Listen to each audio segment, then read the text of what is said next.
کہ 2021 سے یہ معاملہ چل رہا ہے، تو یہ کیس کب ہوا، کیوں ہوا، اور اب ہے کہ اب تک یہ پہنچا کہاں پر ہے؟ دیکھیں، یہ بیسیکلی ایشو یہ تھا کہ مختلف ممالک تھے، جنوبی افریقہ، ڈنمارک،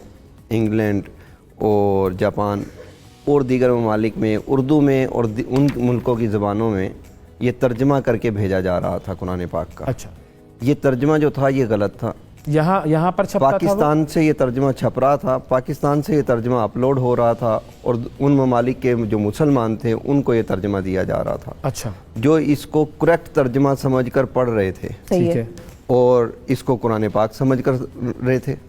اب مثال کے طور پہ آپ نے سکرین پہ یہ امیج جو لگایا، سورہ بقرہ کا پہلا چند آیات ہیں، وہاں پہ ایک فقرہ ہے، آیت کا حصہ ہے، وَبِالْآخِرَةِ ہم یوقنون، بالکل، ہم آخرت پر یقین رکھتے ہیں۔ ہاں، اب وہاں ترجمہ یہ ہوا ہے کہ آئندہ آنے والی موعود باتوں پر یقین رکھتے ہیں۔ یہ موعود باتیں کون سی ہیں؟ اب جب اس کی تحقیق کی گئی تو پتہ چلا یہ چناب نگر میں چھپ رہے ہیں۔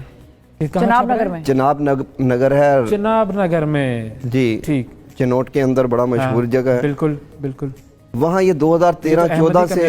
جی احمدیہ کمیونٹی سے ربوہ اس کا دوسرا نام ہے، وہاں پر یہ چھپ رہے تھے۔ وہاں 2013-14 سے یہ رپورٹس آ رہی تھیں، ہم نے درخواستیں دی، وزیر اعظم کو درخواستیں دی، ہیومن رائٹس سیل جو سپریم کورٹ کا ہے وہاں درخواستیں دی، ہر اس جگہ پر درخواستیں دی گئی جہاں پر کوئی اثر شنید اور ہو یہ جو سکتی چھپ تھی۔ رہے تھے اس کے بعد یہ باہر کی دنیا میں یہ صرف باہر کی دنیا میں بھی جا رہے تھے، پاکستان میں بھی جا رہے تھے، ہر جگہ جا رہے تھے، یہ پوری دنیا میں پھیل رہے تھے یہ، اور ان کی جو طباعت تھی وہ بقیہ طباعت سے زیادہ سپیڈ سے تھی۔ اچھا، آخر میں سپریم کورٹ اور دیگر وزیر اعظم ہاؤس سے یہ آرڈر گئے، اس پہ ایک کمیٹی بنی، اوقاف کے منسٹر نے اس کو ہولڈ کیا، اس میں یہ چیزیں سامنے لائے، ہم نے وہ سارے نسخے ان کو دیے، لسٹیں دیں کہ یہ ویب سائٹس ہیں، یہ قرآن پاک کے نسخے ہیں، یہ کتب خانے ہیں جہاں سے یہ نکل رہی ہیں۔ ٹھیک ہے، وہاں پر انہوں نے ہماری بات کو تسلیم کیا اور انہوں نے اس پہ ایک کمیٹی بنا دی کہ یہ جا کے ان طباعت خانوں پہ جا کے خود وزٹ چیک کریں گے، ٹھیک ہے۔ انہوں نے یہ چناب نگر کی انتظامیہ سے اجازت لی تو انہوں نے اجازت نہیں دی، یعنی قرآن بورڈ کو ایک علاقے کی انتظامیہ نے اجازت نہیں دی کہ آپ آ کر وزٹ کر سکتے ہیں، اور یہ حکومت کا ادارہ ہے، یہ حکومت کا ادارہ ہے، قرآن بورڈ صوبائی ادارہ ہے، ٹھیک ہے، صحیح ہے۔ اس کے بعد پھر ہمیں یہ ہوا کہ جب انکار ہو گیا تو ہم نے 2018 تک اس کو درخواستوں میں چلتے رہے، آخر میں ہم نے پٹیشنیں ڈالنی شروع کر دی عدالت میں۔ ٹھیک ہے، یہ پٹیشنیں ڈالی گئیں، اس میں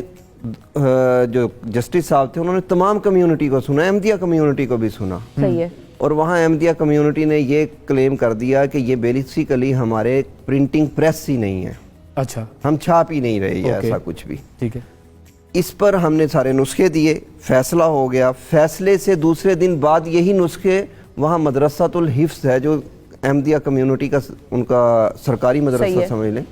وہاں پر موجود تھے، وہاں پر یہ تقسیم کیے گئے نسخے۔ تو عدالت نے فیصلہ کیا دیا تھا؟ عدالت نے تو فیصلہ دیا یہ جہاں جہاں ہیں ختم کر دیں ان کو، مطلب روکیں، پرنٹنگ کو روکیں، نسخوں کو روکیں، ویب سائٹوں کو روکیں، ٹھیک ہے، چلیں اگر کوئی یہ نہیں مان رہا کہ یہ اس سے میرا تعلق ہے لیکن روکیں تو صحیح۔ صحیح ہے، ٹھیک ہے، صحیح۔ جب یہ معاملات ہوئے تو وہاں پہ نسخے تقسیم ہوئے، ہم نے پھر وہاں کی انتظامیہ کو بتایا گیا کہ یہ نسخے کل تقسیم ہوں گے یہاں پہ،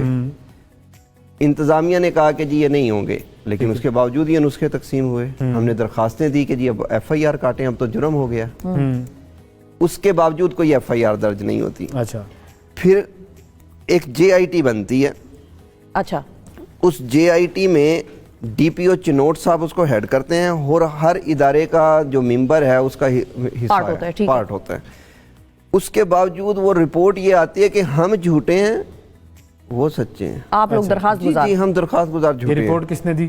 یہ جے آئی ٹی کی رپورٹ، جی آئی ٹی کی رپورٹ، لیکن کائنات کا ایک سلسلہ الگ سے چل رہا ہے۔ اگلے روز ایف آئی اے ایک آدمی کو گرفتار کر لیتی ہے اسی کمیونٹی کے اسی ایلیگیشن میں، اوکے، اس کا جب موبائل سے فرانزک ہوتی ہے ایف آئی اے کی، اب ایف آئی اے میرا ادارہ نہیں ہے، حکومت کا ہے، ایف آئی اے کی جب فرانزک ہوئی تو پوری لسٹ نکل آئی کہ کون کون چھاپ رہا ہے،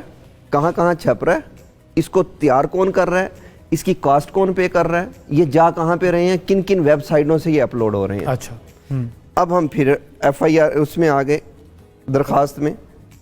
اب جیسے یہ انویسٹیگیشن کمپلیٹ ہونے لگی تو میں اوپنلی ایک نام لیتا ہوں، شاہد جاوید ڈی آئی جی صاحب تھے اس ٹائم پہ، انہوں نے اپنا اثر و رسوخ کروا کے اس انویسٹیگیشن کو سپریس کر دیا، رکوا دیا۔ اچھا، پھر اس کے بعد یہ